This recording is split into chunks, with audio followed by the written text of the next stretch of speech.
asking. Assalamu alaikum, brother. My name is Imran. I'm going to be part of the audience tonight. I just want to ask a question. Am I allowed to take a picture of you when you're taking the speech?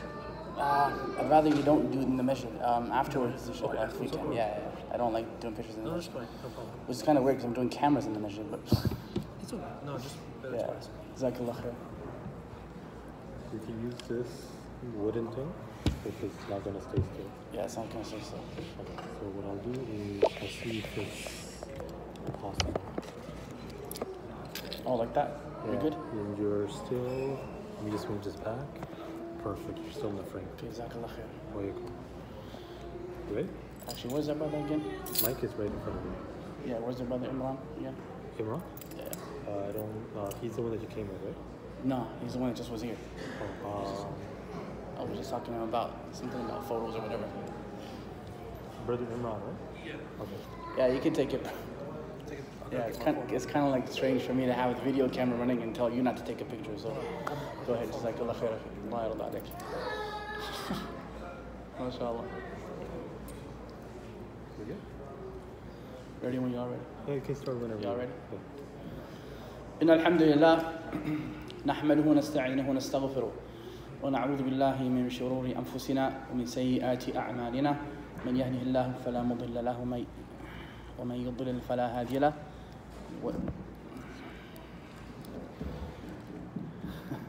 You good? You sure? Yeah. Sounds good? Okay. الحمد لله رب العالمين والصلاة والسلام على رسوله الكريم وعلى آله وصحبه وسلم تسليما كثيرا. السلام عليكم ورحمة الله وبركاته. So, mashallah, so this is, I don't know, Muhammad Qadi, he keeps introducing me as a guest. I'm not really a guest anymore, because I've been coming here since like 99. One of the very first masajid to be brave enough to give me a microphone was here. So I'm not really a guest anymore. I'm kind of family now, right? 20 years is a long time, mashallah. Where's Muhammad Qadi? He's outside? Okay, well, we can ask Allah to have mercy on him and bless this place. Jazakumullah khairan. Like I said, I've been here for a while. 2 decades is a long time. So Jazakumullah khair for Masjid Farooq for still inviting me out and allowing us to spend some time together. But I want to talk about something that may be a little bit difficult for some of us to handle. Not talking about it, but dealing with it. And that is this issue of tests. Tests from Allah subhanahu wa ta'ala. We read in the Salat in Surah Al-Mulk, after we say, أعوذ بالله من الشيطان الرجيم بسم الله الرحمن الرحيم تبارك الذي بيده الملك وهو على كل شيء قدير. Where Allah has told us about himself and that he is in his hand is the kingdom of everything, dominion over everything. But he said something very interesting. He said, هو الذي خلق الموت والحياة. That he created death and life. So life and death are created things. We know that life is created, but sometimes we fail to realize that death is actually a created thing. That one day, according to the hadith of Muhammad sallallahu alaihi wasallam, Allah will cause death to die, and it will be no more. لِيَبْلُوكُمْ أَيُّكُمْ أَحْسَنُ عَمَلًا. So why are these things created? That he might test us and establish who is best in conduct. أَحْسَنُ عَمَلًا وَهُوَ الْعَزِيزُ الْغَفُورُ. And he is the Almighty and the oft-forgiving. So, for the people who don't care, he is Al-Aziz. He is Almighty. But for those of us who make mistakes and we care about our mistakes and we ask Allah to forgive us of our sins, he is Al-Ghafur. It's interesting if you think about these ayat, to just sit and listen to them and ponder about them. Because this isn't really a tafsir. And I was introduced as Shaykh, and it's a very big title. I'm really a big kid with a microphone. So don't say, Abu Hafsa did a tafsir of anything, because I'm not qualified to do that. But these lectures and stuff are just mainly meant to motivate you and make you think a little bit. so that you'll go to the real shiuch and the real scholars and the real teachers and learn from them. That's what this is. It's not me teaching you things. It's me reminding you of things that might, inshallah, benefit all of us. So Shaykh is not something that I'm qualified to be called. If anything, I'm mutakallam or khatib, but Shaykh is way up here. And I'm way down here. So just as a disclaimer, mashallah. But Allah has tested us in so many different ways, and He mentions them. وَلَنَبْلُوَنَّكُمْ بِشَيْءٍ مِّنْ خَوْفٍ وَالْجُوعٍ وَنَقْصٍ مِّنْ أَمْوَالٍ وَأَنفُسٍ وَالثَّمَرَاتِ. So He talks about fear.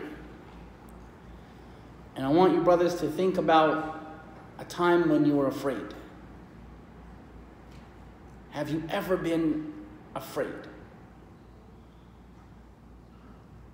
If you think about that, how many of us are afraid even to tell people that we're Muslims? Khawf. And that's not really, like, for the most part in this country, you're pretty safe. MashaAllah. No one's going to tell you nothing really here like that. The odd person might say something to you, but legislatively, no one's going to tell you anything. It's legal to practice Islam in this country. Isn't it? Is it? Yet some of us are still afraid. And don't mention the sisters to me. Sisters, mashallah, it is what it is. You wear Islam on a daily basis. I'm talking about the big, tough, strong brothers who will pump their fists in the masjid and be tough in the masjid. But outside, it's terrifying. I remember I heard a brother talking once, and it was Eid time. Strong, tough in the masjid. These kuffar, blah, blah, blah, blah. It's going on and on and on. And I come out of the masjid, and I happen to be walking beside him, and he's calling his workplace. Right? Because he's late, obviously. It's Eid time, and it's holiday. MashaAllah. This big, tough brother calls the masjid, or calls the workplace, and says, I'm going to be in later. Today is our Christmas. I'm like, really? You're really like...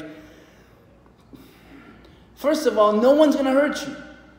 If you tell them that this is our holiday after Ramadan or after Hajj, I forget which one it was.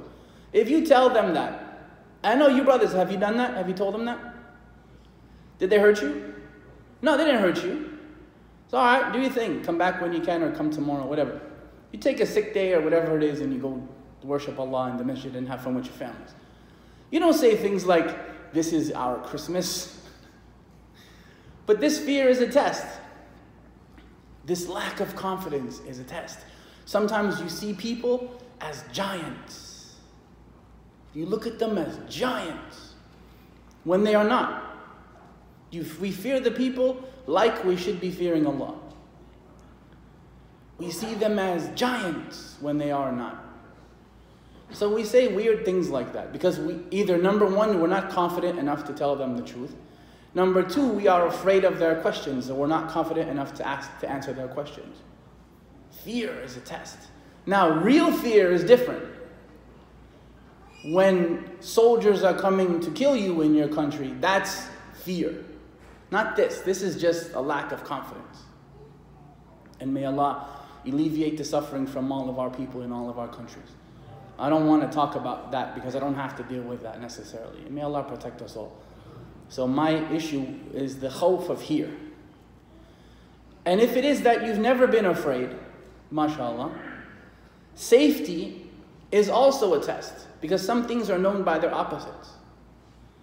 So if you're safe in a place of security, how are we behaving now? When Allah saved Bani Israel with Musa alayhi salatu wasalam from Fir'aun, when they were safe, how did they behave? They wanted another god, an idol, like the people had idols. And I'm sure y'all know the story. They were arguing with Musa about cows, and they were arguing with him about food, and arguing with him about this, that, and the other. Like so many different things they were arguing with him about. They were told to slaughter a cow, and they asked a bunch of questions about the cow. How old, how this, how big, how small, how whatever, so and so and so and so. They were getting manna wa salwa. MashaAllah. You know manna wa salwa? Do you know that? No, you don't. Y'all never had manna wa salwa. We heard about it, right? We never had it before. Manna wa salwa is like the food from the heaven. It's like chicken and, what is it? Is it a bird? One of them is a bird. It's just stuff that we don't get no more. May Allah allow us to go to Jannah and have better than that. Yet they wanted to eat adas wa basal wa fumiha wa adsa wa basal, all these different stuff from the earth. So they were giving Musa a hard time because now they're safe. They have nothing to worry about, so they're safe. We're safe. And how do we behave? Our safety is a test. Are the people happy to see us? Or are we sharing Islam with them in terms of our actions? It's sure, it's easy to win an argument. But when we're tested with safety, then it's very important that we react to that in the best possible way. We don't get arrogant with the people. We don't make their lives difficult. We don't go to them and just... And I'm not talking about changing the deen. I'm talking about just being difficult for the sake of being difficult. Some of us are very good at that, right? You go to Woodbine Center on Eid al-Fitr and destroy the place. Right? Have you heard about this? Brothers go and mashallah, the kids just run wild through the whole building. You go to Muslim fests and Muslim events, and you go to the washroom and you see that you need an ark to cross the washroom. There's so much water on the floor. You need the Safina Nuh to cross the washroom. We're in safety. We're not afraid of anybody over here. So that safety should make you grateful instead of making us arrogant. May Allah allow us to be like that. Because really, honestly, you may be the only Islam that these people see. And if, by the permission of Allah, they are the ones who are giving you safety, if that's the case, and do you honestly think that if they didn't want to make a Muslim ban, they couldn't? Do you think they couldn't do that? If they really wanted to, right? They made marijuana legal. It didn't take them very long to do that. If they want to make a Muslim ban, they could write it up. And sure, people would protest it, but they could do it, couldn't they? Yes or no? Sure. All right. Other countries have done it. South of the border, they tried to do it. Muslim ban. Brothers used to tell me years ago, back when that little orange president was running for presidency. They said, what did they say? He won't do that. He can't do that. As soon as he got in office, what did he do? He did that. Now they're fighting it and people are, doing so. Okay, but he still did it. They can do it here. May Allah keep Canada safe with us and keep us safe in Canada. So if these are the people that by the permission of Allah, Allah is using them to give us safety, shouldn't we be grateful? Shouldn't we? You don't have to kiss their feet, akhi, but shouldn't you be grateful? So when we're safe, the test of safety is something that I think a lot of us are failing. A lot of us, because we're very comfortable. We're very comfortable. And Muhammad sallallahu alaihi wasallam, I'll get to the next one, because joy is hunger. The test of hunger. Have you been hungry before? Some of us have come from places where, and I lived in Kenya. Kenya was the first country where I was actually hungry. Not like fasting, 16 hours. That's obnoxious, by the way, to say that we fast to feel what poor people feel. That's silly. Don't say that anymore. You know why? Because the poor people don't break their poverty at Maghrib. Right? So don't say things like that. There was, and I told you this story before. There was a brother who was debating with an atheist, and he meant well. So the atheist said, why do you starve yourself for a month in Ramadan? And he said, the Muslim brother said, we do it because we want to feel what the poor people feel. So the atheist, he actually made me smile, and he said, well, instead of feeling what the poor people feel, shouldn't you make them feel what you feel and feed them? Which is true, actually. It's not really wrong. He was right when he said that. So don't say things like that. When you haven't eaten for days, because when I was in Kenya, they had riots. In 2007, there was election violence and different things happened over there. May Allah guide the people. And they closed the market. Nothing was allowed into the city where I was. So there's just nothing to eat there. You had to eat like a little bit of cornmeal and ugali and uji. People know what that is if you know. It's like very staple food. And it's not that you don't have money. You have money, but there's nothing to buy because they blocked the city and no one could get in it, and that's it. Ju', hunger. Brothers will come to you and say today, they say, well, I haven't eaten all day. The first place I heard someone say to me in Kenya, I haven't eaten all week. That's different. That's a different level of hunger. It is a huge test for us when we're hungry. People used to say a hungry person is an angry person. That's very true. I was very angry those days. Because you don't have, and it's not even like I said, you have money. You can have all the money you want. If there's nothing to buy, then your money is useless. So, ju' is a test. But again, things are known by their opposites, aren't they? Being full is a test. We sit here and we're safe and we're full. The majority of us have eaten today. And if you haven't eaten, you're probably going to at one point today. Muhammad ﷺ said that, and this is a translation, the one is wealthy who is safe in his home and has food for the day. Don't look up too much. How come the rich people in the Gulf don't do more? How come the rich people in America don't do more? How come the basketball players that are Muslim don't do more? How come this one doesn't do more? If you have safety, which we've established that you do, right? Are you safe here? Yes, okay, so we've established that. We are safe here. May Allah keep us safe here. You are full. Aren't you? Generally. All right, so we've established that you have food for the day. Some of us have food for months. Big freezers full of lahma. MashaAllah. Meat. Not just meat, akhi, steak. Like, not only meat, the best part of the cow. You get upset, they don't give you the best part of the cow. But you're not eating legs and ankles and feet and people doing that. No, you want steak. Filet mignon, mashallah. You don't want no mistake, you want a real steak. You're full. So you have food for the day. So then, if that's the case, then we need to count ourselves among the wealthy people. Because just like hunger is a test, or being full is maybe a bigger test. Because the hungry people, they will say things like, Ya Allah, like they'll actually pray. Because they have nothing else really to do now. So Allah has tested them to the point where they're like, Allahumma rzuqna min haythu la ya'tasib. Us, we're full. We don't thank anybody, right? Most of us. Not really, because if you have, then if you know someone who doesn't have, then shouldn't you help them with something that you have? That's kind of common sense. If I have 5 apples, I can only eat 1 or 2. I should give the other 3 away? Should I or should I not? Should.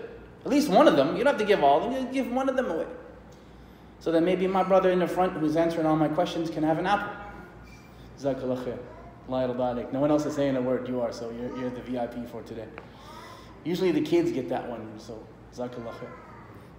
Keep it up, brother. It makes me feel important when y'all answer my question. Right? So this is the thing. When we have, it's a big test from Allah. The loss of wealth is another one, isn't it? You ever lost money before, brothers? Only one person lost money here? I say yes to that one too. It's easy to lose money, isn't it? You hook up with the wrong people and do business with the wrong people. You make bad investments and all these stuff happens. Okay. Dollar value drops. Something happens to you. You know, in 1929, people lost some money.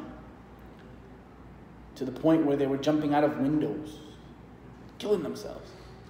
Stock market crash, 1929. People lose money all the time. They go in, buy a house. Let's say, for example, you buy a $300,000 house. Good luck, right? Not now. But then the property value drops. You lost money on that. Losing money, losing wealth is a test from Allah subhanahu wa ta'ala. Because when we lose it, are we going to say that Inna Allah wa razzaq dhul quwwat al-mateen?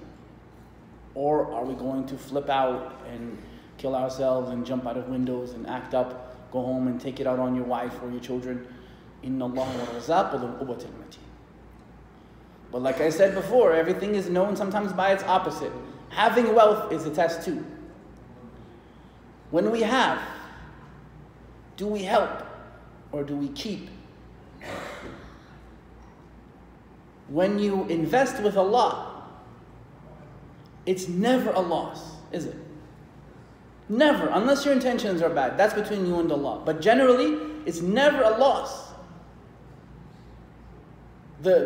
Your wealth that you give for the sake of Allah doesn't depreciate.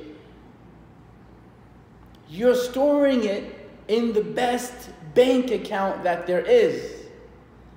People love Swiss bank accounts because your dollar gains interest, doesn't it? But what if the dollar lost all its value? What happens then? It's a human thing. Eventually it will. Dollar won't last forever. People thought that gold dirhams would last forever. No one does that anymore, really. It used to be the standard, it's not anymore. And this isn't an economics class, but just understand that when we have, it's a bigger test than when we don't have. Because Allah is still Ar-Razzaq Dhul Quwwatil Mateen. Even when you have. Some brothers, why don't they do what I did? Then they'll have. And they laugh at people who don't have. When the time will come when Allah will lower us into the grave. Allah will lower us. And it talks about the loss of life, and I can go on and on about these tests. But at the end of the day, what did Allah say? وَبَشِّرِ الصَّابِرِينَ. To give glad tidings to those who are patient. Because tests usually come for two reasons. The first reason is that you're a good person and Allah is raising your rank with Him. Jalla wa ala. Allahumma ja'alna minhum, yarhamakumullah. May Allah make us from among them. Because honestly, nowadays that's rare. Allah knows best, but that's pretty rare. Muhammad sallallahu alaihi wasallam was tested the most, wasn't he? Out of all the people, he was tested the most. And the Anbiya, like him, أكثر الصلاة والتسليم أجمعين, were tested the most. And then everybody else according to their rank. So sometimes it's because you're a good person and Allah wants to raise your rank and elevate you and put you, make you more patient. Yusuf alayhi salatu wasalam, none of us went through what he did, right? Betrayed by his family, betrayed by his employer, jailed for nothing. Prophet Yusuf was the first actual, this Me Too movement that they have now? You brothers know about this? Prophet Yusuf alayhi salam was actually one of the first from that. If you think about his story, and it didn't exist back then, but he was harassed by his employer. She was his employer, wrongfully accused by his employer and harassed by her and ended up going to jail. All these different things Yusuf was tested with. Yusuf wasn't a bad person, he was a good person. One of the best of people, alayhi salatu wasalam. But Allah tested him, raised his rank more, until Yusuf eventually ruled over those people. That's the first source of tests. But there is a second, that the tests are a purification for us because we fall short. That is probably where a lot of us are right now. Allahumma ghfir lana warhamna. May Allah forgive us all. We have to be honest. We have to be honest with that and say, okay, you know what? I'm probably in that second group of people because we don't do what they did. We don't worship the way they did. We don't think of each other the way they did. We don't, like the companions of Muhammad sallallahu alaihi wasallam, for example. Salman al-Farisi was a test for them, wasn't he? Was he? He was. He had his own test, but he was a test for them. He was their new brother, radiyallahu anhum. May Allah be pleased with all of them. He was their new brother who needed their help. So he was tested, and they were tested with him. And they didn't look at him and say, a lot of these people become Muslims because they just want money. Right? You see this on the internet all the time. A sister ends up getting kicked out of her house. She's our sister in Islam. He is our brother in Islam. What do you see on the comments? A lot of these people are fraud. If you don't want to help, don't help, but don't hurt. Salman al-Farisi, Muhammad sallallahu alaihi wasallam planted trees by himself with his own hands. They helped him and he planted the trees. أكثر صلاة وسلام. And you know the story of Salman al-Farisi. Those who don't need to go read that. We could do another program, inshallah, on it another time. But he was a test for them. And they passed it because they are the best generation. So tests can come from two places. Number one, to raise your rank, or number two, to purify us from the sins that we already have. May Allah make us from among the first group, but likely we're probably from the second one in this day and age. SubhanAllah. وَبَشِّرِ الصَّابِرِينَ. Allah said, but give glad tidings to those who are patient. How do we react to things? And I want you to really ask yourself. You don't have to answer me when I say it, because really I'm talking to myself most of the time. I'm up here anyway. How do we react to things?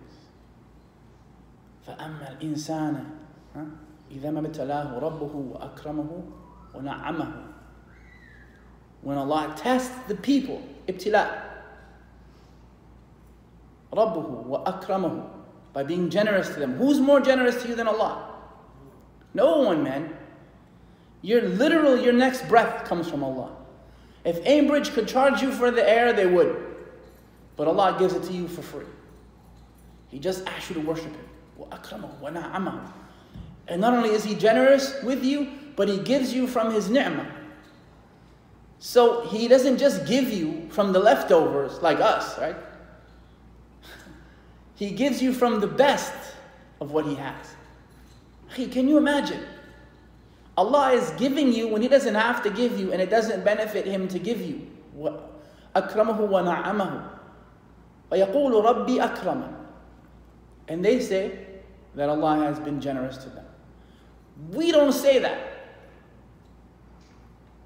We don't. Many of us don't actually say that.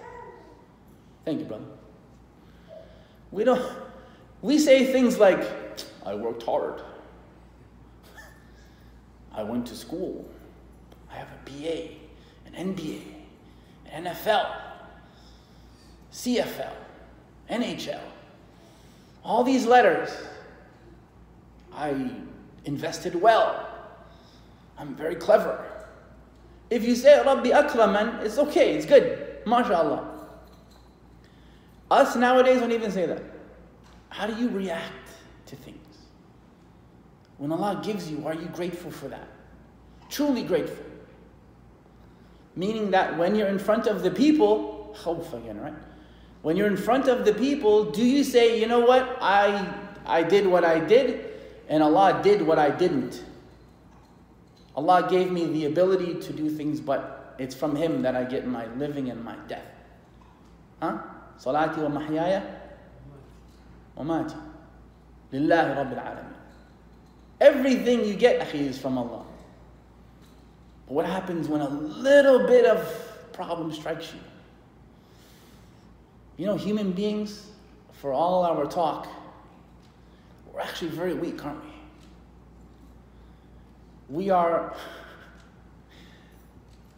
a group of people that a 5'11" person can be scared of a 2" spider. Is that right? You see people jump on tables and flip out and lose their minds over. I got 2 daughters. I got 3 daughters, stepdaughter and 2 of my own. One spider can make all 3 of those girls run out my house. 3. So you realize that he doesn't even know how big you are. All he sees is the bottom of your foot. And you run away from him? He doesn't even know how. He probably can't even see up to the top of your head. And you run away from him. When we're afflicted, what do we say? فَقَدَرَ عَلَيْهِ رِزْقَهُ رَبِّي أَهَانًا. Risk isn't even, it doesn't say the risk is gone. Because the day your risk is gone is the day you die. Isn't it? Is that right? Your risk will not finish until your life finishes. So when Allah even just straightens it a little bit for you. Oh, my Lord has disgraced me. I'm devastated. You know the hadith of the 3 people, 3 men. The bald man, the leper, and the blind man. You know that hadith? The blind guy, he reacted. He said, Allah is the one who gave me before and He can give me again. Take whatever you wish from what I have. It's a longer hadith. Take whatever you wish from what I have. Allah gave me before and He can give me again. Allah's rizq will not end for you until your life ends. Literally, and I'm telling you, uqsimu billah, it doesn't stop. That mosquito that bites you when you kill it, his rizq for your blood ended when you killed it. Before that, he was eating from you. You're no different in that sense than that mosquito. Your rizq doesn't finish. But these people, they flip out and they lose their minds and they go all crazy and they say, my Lord has embarrassed me, disgraced me. But what does Allah say? كَلَّا بَلَّ تُكْرِمُونَ الْيَتِيمِ. But these are the same people, when they had, they didn't give the orphans. Akhi, Muhammad sallallahu alaihi wasallam was an orphan.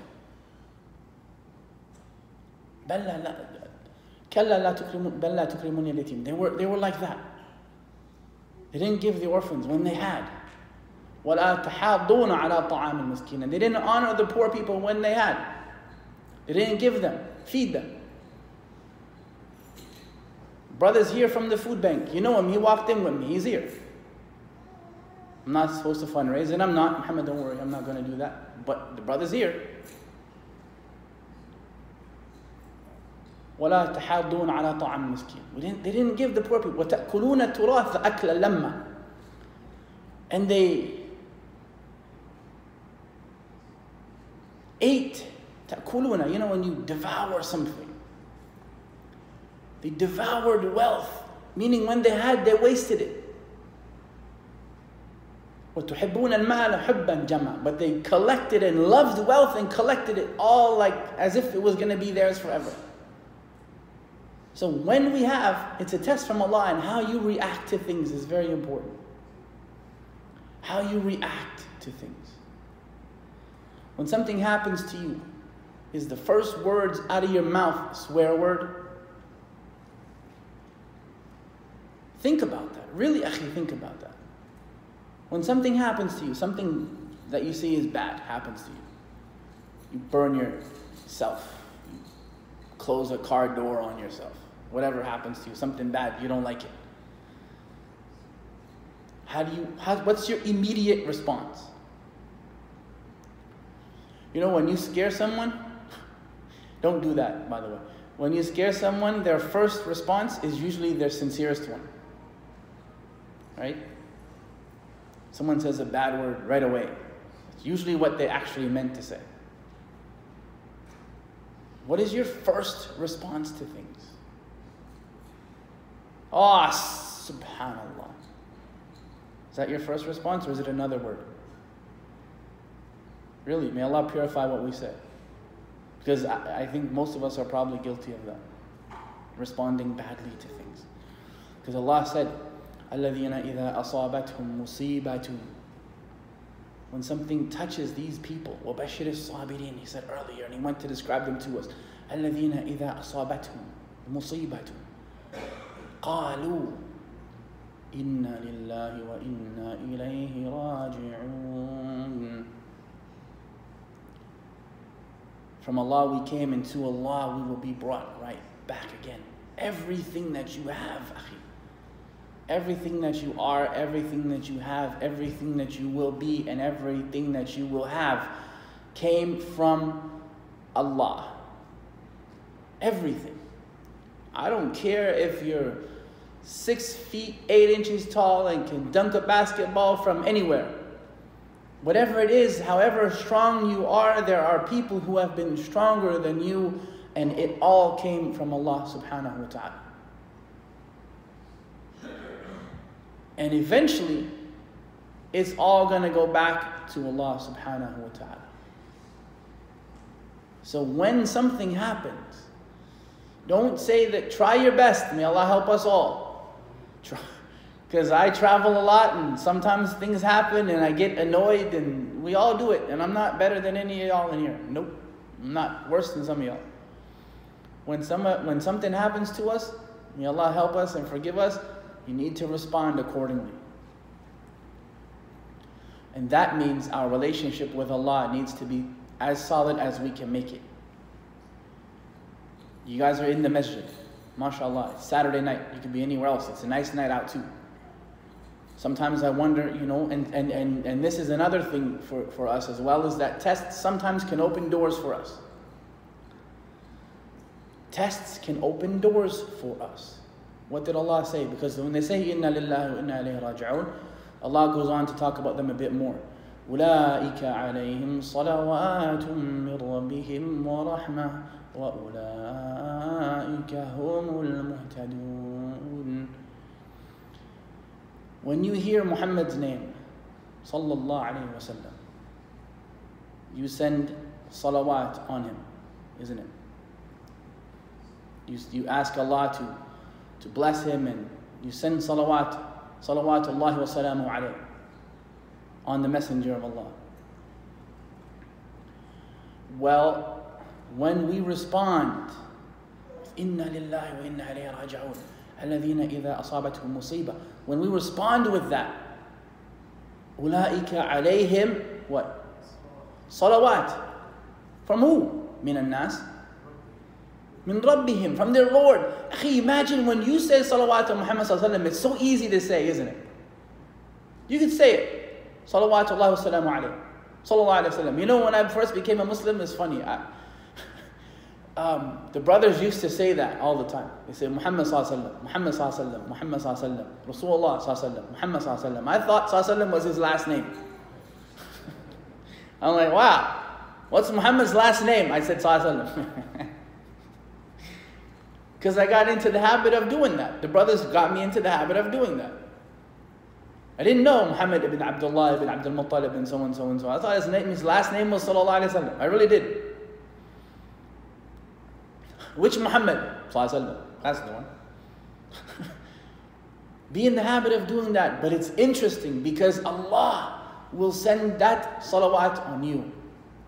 Do you need that? Only one of y'all needs that? Brothers, I'm not asking you to do push-ups, man. I'm not. It's a yes question. It's a yes answer. Anyone who says no, we can talk later, inshallah. Y'all don't need the salawat from your Lord? Yes.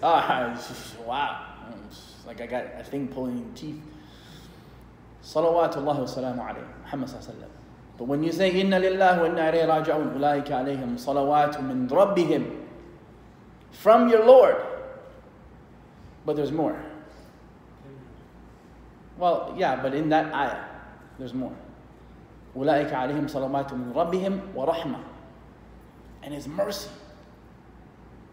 So, every test that you've been given has mercy in it, even if you don't know. And I'm going to put this in perspective for you a little bit. Those of us who are parents, we all, and I have kids, I mentioned that before. We all pray for what? Righteous children, strong children, right? Healthy children. May Allah keep your children safe and strong and healthy and righteous. And those of you who don't have them yet, may Allah give those to you. And may Allah allow all of our children to be strong and righteous and healthy. I have yet, and I'm included in this, I have yet to meet a person who ever asked for a blind kid. I have yet to meet oh Allah. I don't even want to say it because I don't want a blind kid. I mean, if it's qadr, it's qadr, but you don't pray for that, right? Have you ever asked for a blind kid, akhi? No. I'm not going to get mad, to be honest. I haven't either. I actually prayed for the opposite. Oh Allah, please don't give me a blind kid. I know what it's like to be a blind kid. It's not easy. But that's exactly what my mother got when I was born. Blind kid. Wow. To the point where my older relatives, this was back in the 70s, right? A little while ago, said that she should put me up for adoption because it's going to be difficult. That's what they said. They might have meant well when they said that. That's their generation, right? My grandmother was born in like 1931. So that's their generation. I'm not mad at them for saying that. I'm certainly glad she didn't do that, but that's what they said to her. But then imagine this little blind kid grows up, does everything that sighted people can do and then some, learns about Malcolm X, and in 1996 enters Islam. Maybe had I been born with my eyesight, that door might have been closed, because I'd be just like the people here. And may Allah guide them. And I'm not saying that as a condescending way of talking badly about them, because most of them don't know. They go to work Monday to Friday, and they party Friday night, Saturday night, go watch the hockey game and do whatever, and you can fill it in, inshallah. I'm not going to get into it because there's kids here. But they do all, maybe you don't know. I know. I could have been just like that. But that test maybe is the test that opened the door to Islam for me. So sometimes, not sometimes, all the time, your tests are beneficial. All of the time. Let's say if you're working with a brother and he costs you some money. $100,000. It's a lot of money, right? Is that a lot of money? Brothers, wow, that's a lot of money. But in turn, you get more business savvy and you learn from that mistake. He's out of your life for $100,000 and you turn around and make $10 million. Now, losing the $100,000, was it good or not good? Was it good? Come on, brother, you've been answering me all night, akhi. Was it good? It was good. It didn't look good. You don't like to lose it. But it's a $100,000 lesson for you. You made $10 million now, and he's out of your life. It's good, right? It's good. It didn't seem good at the first part. Like having a little kid they can't see. It doesn't seem good. 1970s, it wasn't very good. We didn't have iPads and phones that talk and computers and all this other jazz. We didn't have all this stuff back then. It's hard growing up. I used to have to carry my books from one class to another. And Braille books are huge. I don't know if y'all know that. Braille, like your math book or your science book for the kids that are here, is one book, is it? Is that right? One book. Science book. My science book was 22 volumes. I used to have my own shelf in the library. Imagine, the Braille section. It's all my books. Piled on top of each other. I had to go look for the book that I needed and then carry it back to school with a big Braille machine. It was hard. I didn't like it at all. Did not like it. But then I read Malcolm X, rahmatullahi alayhi, read his autobiography. And all that kind of made sense when I entered Islam. Because, what does Allah say? Twice. إِنَّ مَعَ الْعُسْرِ يُسْرًا.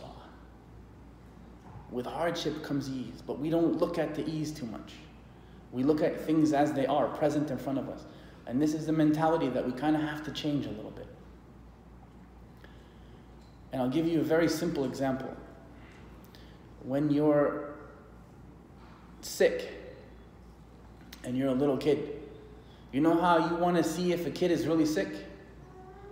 You want me to tell you? Y'all brothers, listen, man. Sisters, listen. Sisters may already know this. Tell him or her that the doctor is going to give him a needle. You're going to see your kid get well real quick. Right? Because you don't like needles. Needles hurt, don't they?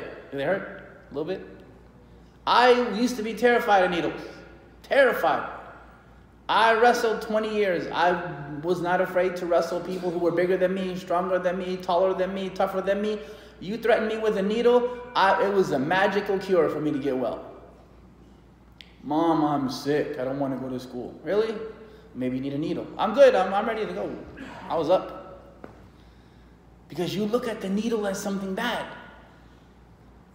But in that needle, maybe by the permission of Allah, the cure for you. Right? So look at the test like that. It's a needle. It's a needle. It hurts. Yes, I don't like it. It leaves a little mark on your arm and it, bruises you and all this stuff. But it might be necessary. Your test is your needle. And this life is short. This life is extremely short. We buried brothers a couple weeks ago, like over the summer.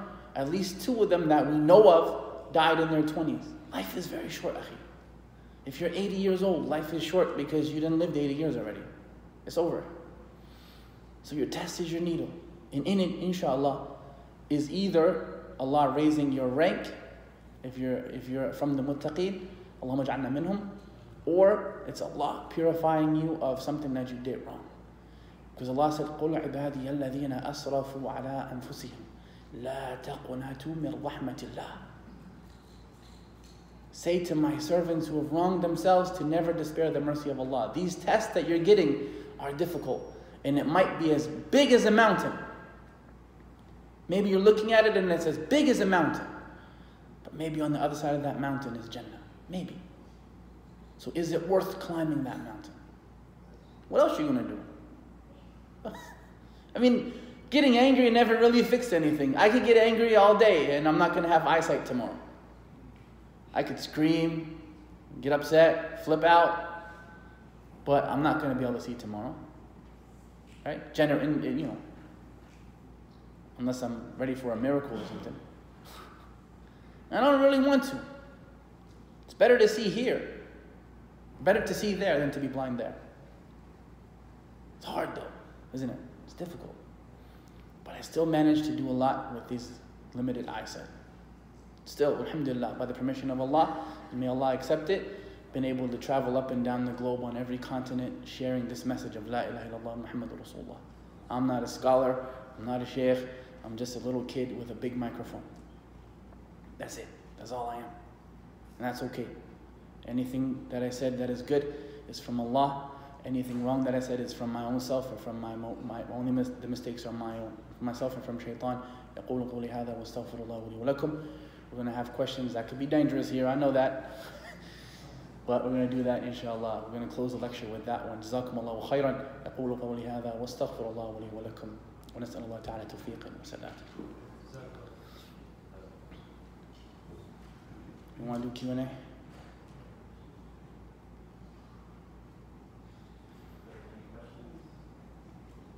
Or did I actually do my job right? There's no question.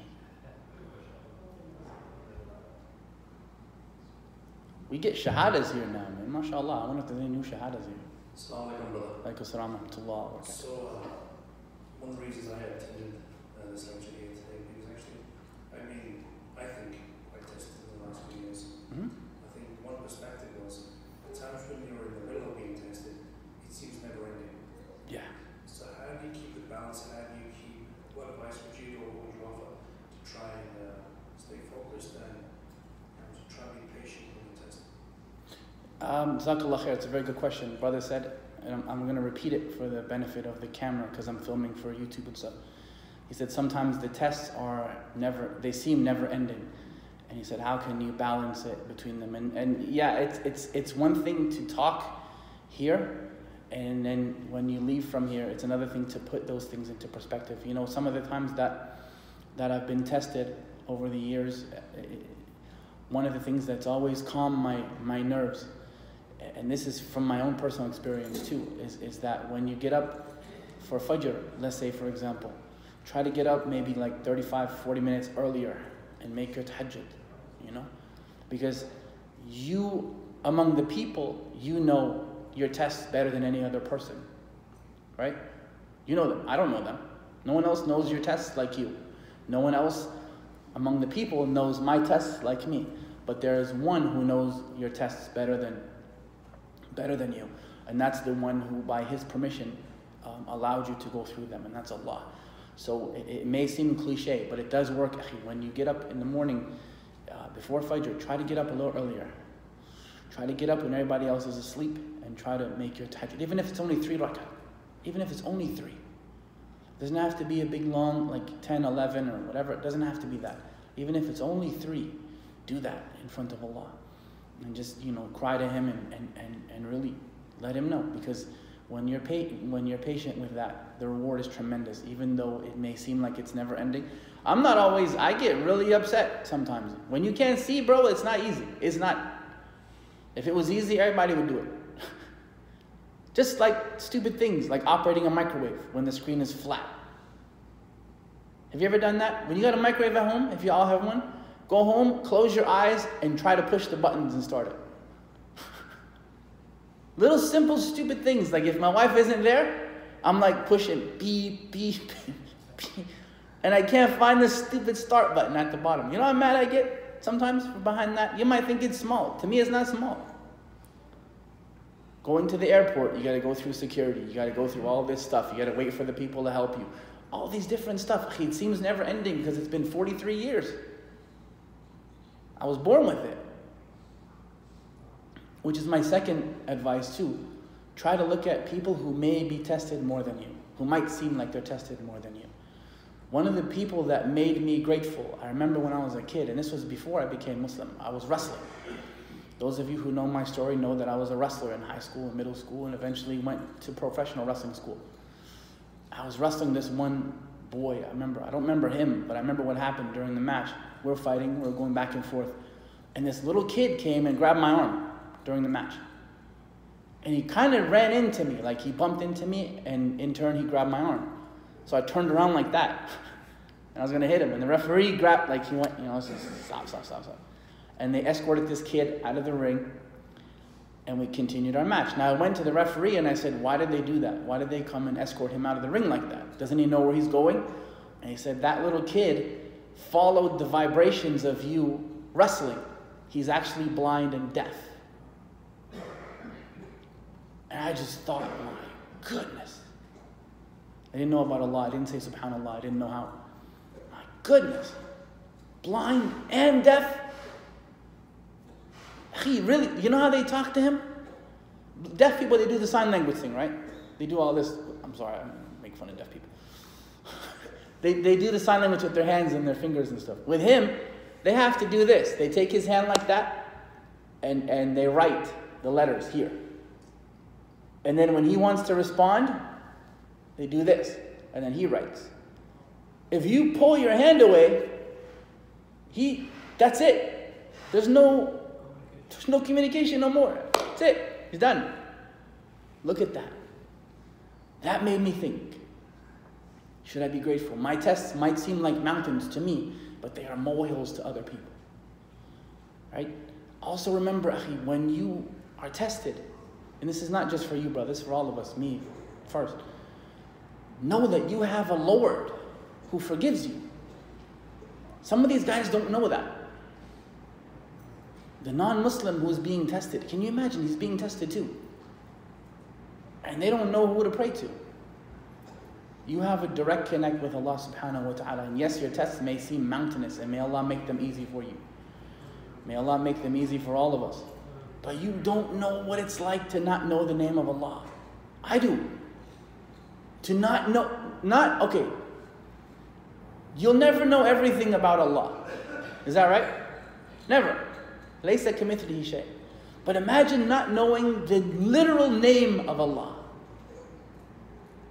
You don't know how to say Allah. That's tremendous, tremendous, tremendous. May Allah guide the people and us. And again, I talk like that, not to talk badly about them, but because I feel badly for them. You have Allah subhanahu wa ta'ala. May Allah make it easy for you and for all of us, because we're all going through different things. No one in here is test free. And if you are test free, then that's probably the biggest test of all. If you think, I'm good, safe, life is good, life is great, that's the biggest test of all. Because it's a test that many of us fail. Because we forget who actually did all these things for us. May Allah purify all of us and make it easy for us. Allow us to be grateful for what we have and to be accepting when we don't have what we want. I hope I answered your question. Jazakallahu khair. I took a little bit long. It's okay.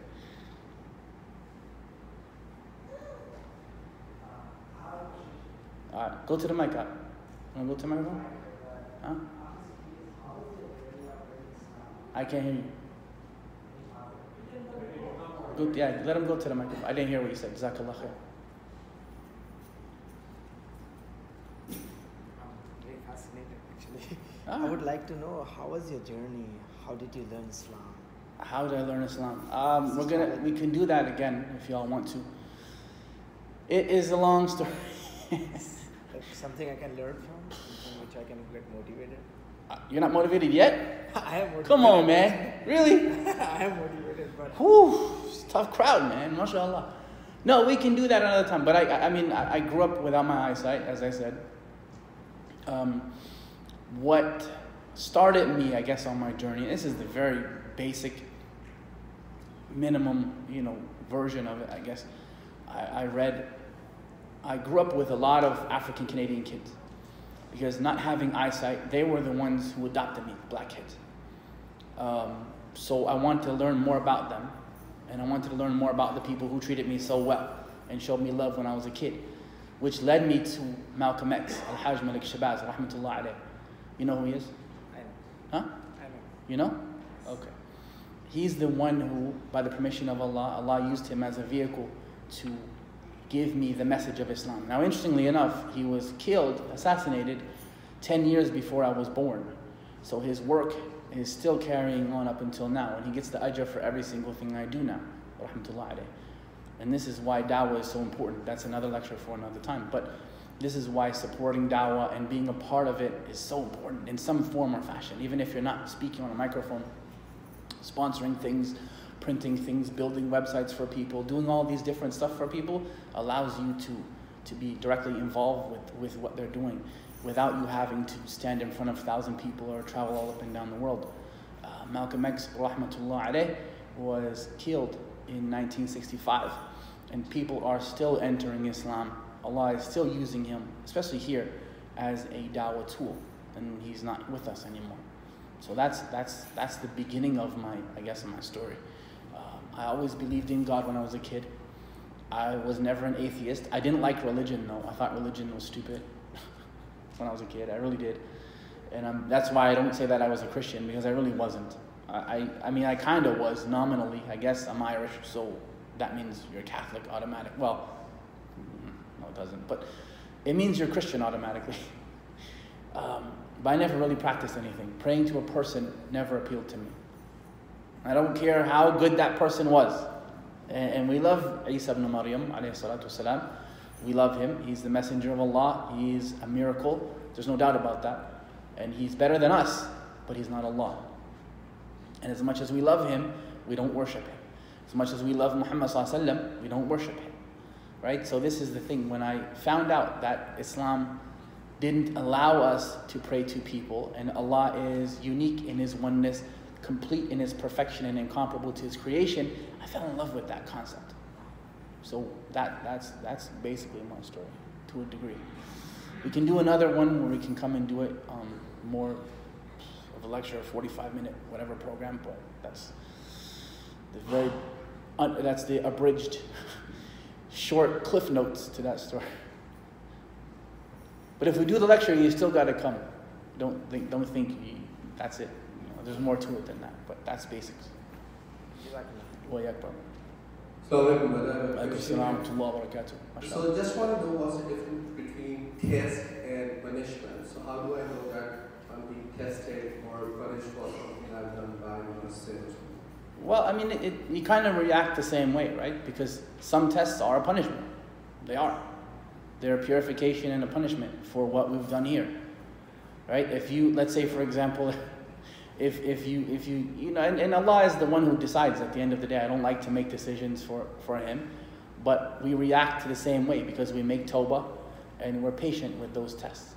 If they are harmful to us and harming us, they're a purification or punishment in this life, and may Allah forgive us all. So I think it's important that we react the same way, basically. And tawbah is important. When you do something here, let's say, for example, something here, and it's against the sunnah of the Prophet ﷺ or against Islam, right? Brother beats his wife, for example. May Allah forgive us and protect our sisters from people who would do that.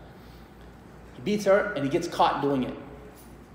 So he gets punished. He loses the sister, he loses the family, that's a punishment, isn't it? Is that right? It's a punishment. May Allah protect our sisters, and may Allah protect our brothers, because nowadays some of the sisters will tune you up. That's true. I'm fair, I'm balanced. It's not just the sisters getting whooped, it's the brothers too. So you do that, and a lot of different things happen. You get caught. Police come to your house, arrest you, protect you. And what is that? Is that like an alarm? Sounds like a cricket. That would put me to sleep if I heard that. So then there's certain things, you lose the family, and you know, may Allah forgive us all for our mistakes. But that's a punishment. Tawbah is something that's required anyway, whether you're being tested or you're being punished. So certain things, you know, I don't want to make decisions for Allah, but these are the way we handle things. May Allah protect our sisters and our brothers from any form of violence. Sheikh, there's a question from the sisters. The question is, was the event of Karbala and the Shahada of Okay, you're going to have to ask someone else that. That's not part of the topic. So you have an Imam, Jazakumullah khair. They're asking me about Shahada of Hussein and Karbala and all these stuff. That's why we have Muhammad Qadi. It's not on the topic at all. We don't want to deal with stuff that's not on the topic. Jazakallah khair. May Allah be pleased with Hussein and Hassan and forgive us all.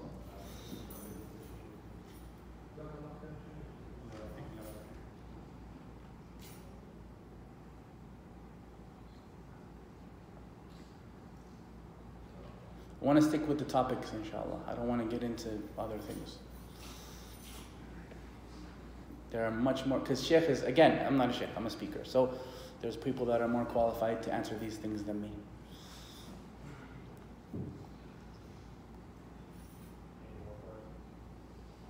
Any more questions?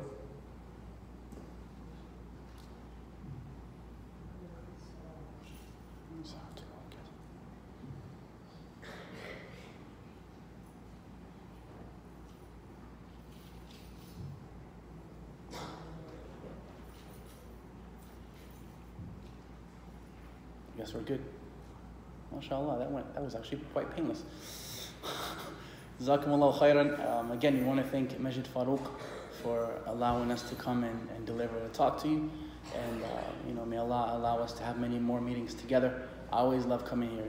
It's one of my home masajids for sure. So may Allah allow us all to be reunited here in goodness and in Jannah and goodness. Jazakumullah khairan. Subhanaka Allahumma bihamdik. Ashhadu an la ilaha illa ant. Astaghfiru wa atubu ilayk. Wassalamu alaikum wa rahmatullahi ta'ala wa barakatuh.